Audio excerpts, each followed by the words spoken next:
Il faut éclaircir les choses pour le grand public. Celui de LR-UDI a beaucoup bougé entre la primaire et celui que présente François Baroin.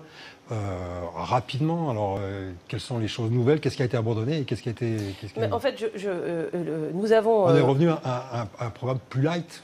On est revenu à un programme qui est beaucoup plus conforme aux attentes de nos électeurs, je crois, mais qui est aussi celui que moi j'avais activement soutenu durant les primaires, puisqu'on est plus proche du programme d'Alain Juppé, clairement, pour dire les choses, que celui qui était porté par François Fillon.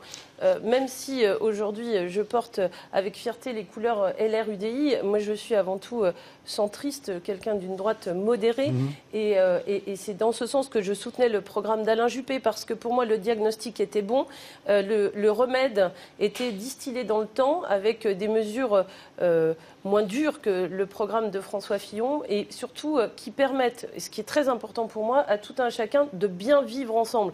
Je déteste cette idée de construire la société en opposition. Qui est justement... Dans l'économie, pour moi, il y en a plusieurs, mais les principales, le déverrouillage des 35 heures obligatoire avec négociation du temps de travail par branche professionnelle.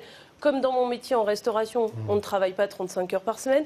La deuxième chose, il faut rétablir les heures supplémentaires défiscalisées pour réintroduire du pouvoir d'achat immédiat pour nos salariés. Pour les employeurs, quand vous faites faire des heures supplémentaires à vos salariés, pour autant, vous n'avez pas le volume nécessaire pour créer un emploi à temps plein et périn dans le temps. Donc, c'est une bonne mesure. Et enfin, la troisième chose, le CICE est une mesure qu'il faut à tout prix abroger. Tout ce qui est crédit d'impôt, d'une manière générale, c'est quelque chose qu'on vous donne à un instant T et qu'on peut vous reprendre assez rapidement.